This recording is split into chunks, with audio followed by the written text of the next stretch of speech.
সম্প্রতি ইংরেজি দৈনিক ডেইলি স্টারে বাংলাদেশের চট্টগ্রাম ভিত্তিক এস আলম গ্রুপ নিয়ে করা এক প্রতিবেদন প্রকাশিত হওয়ার পর থেকেই দেশজুড়ে ব্যাপক আলোড়ন সৃষ্টি হয়।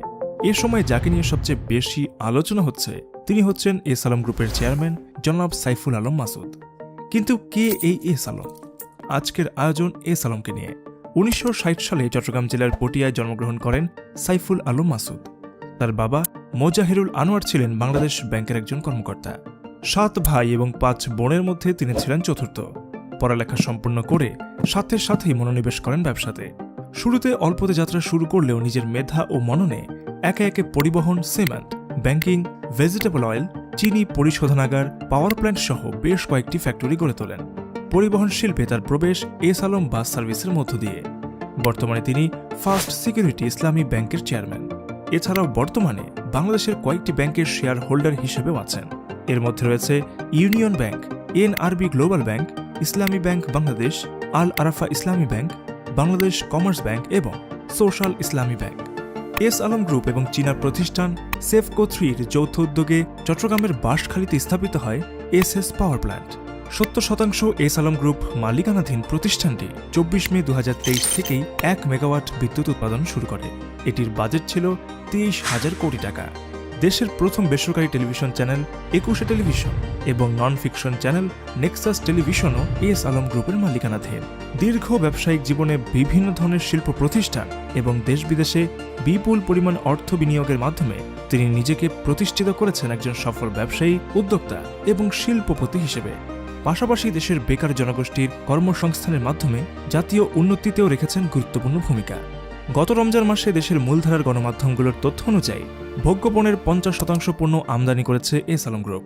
এর মধ্যে রয়েছে চিনি, চাল, ডাল, পেঁয়াজ, তেল, রেশন ইত্যাদি, যা রমজান মাসের খাদ্য চাহিদাকে স্বাভাবিক রাখতে সহায়তা করেছে। চলুন এবার দেখে আসি এস আলম গ্রুপের বিভিন্ন ব্যবসার একটি তালিকা।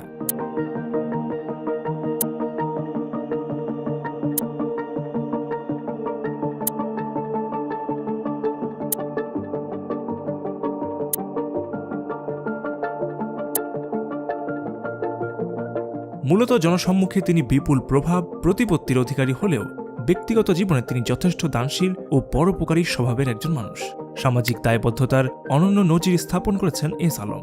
তার বিপুল অর্থের অনেকটাই বিলিয়ে দিয়েছেন দরিদ্র জনগোষ্ঠীর কল্যাণে। দরিদ্র জনগোষ্ঠীর জন্য করা তার এইসব কর্মকাণ্ড অনেকেরই অজানা। যেমন সম্পূর্ণ নিজস্ব উদ্যোগে তার এলাকার প্রায় ২০০ জন গরিব মানুষকে হজ করিয়েছেন তিনি। লক্ষ লক্ষ টাকা খরচে ধাপে ধাপে গরিব দুঃখী মানুষদের জন্য করে দিয়েছেন সেমি পাকা ঘর। প্রতি বছর ঈদ উল ফিতর ও ঈদ উল আজহা উপলক্ষে পৌরসভা ও ইউনিয়নে অসংখ্য মানুষকে করেছেন অর্থ সাহায্য। তাছাড়া অসংখ্য বেকার যুবকদের চাকরির ব্যবস্থা করে তাদের পরিবারের মুখে হাসি ফুটিয়েছেন এই এস আলম। বর্তমানে প্রায় ১,৮০,০০০-এর মতো মানুষ কর্মরত আছেন এস আলম গ্রুপে। করোনার সময় চট্টগ্রাম মেডিকেল কলেজ হাসপাতালে 10টি হাই ফ্লোর নাসাল ক্যানুলা প্রদান করা হয়। এছাড়া তার অসংখ্য মানবিক কাজ দৃশ্যমান নয়। এসব কর্মকাণ্ডের জন্য নিজ এলাকা পটিয়া সহ চট্টগ্রামে খুবই জনপ্রিয় এস আলম। সফল ব্যবসায়ী হওয়ার পাশাপাশি হাজারো মানুষের কর্মসংস্থান এবং কল্যাণমূলক কাজকর্মের জন্য হাজারো মানুষের প্রশংসা কুড়িয়েছেন এই এস আলম। আজকের জন্য এই পর্যন্তই। দেখা হবে নতুন কোনো ভিডিওতে। প্লাস ক্রিয়েটিভের সাথে থাকুন।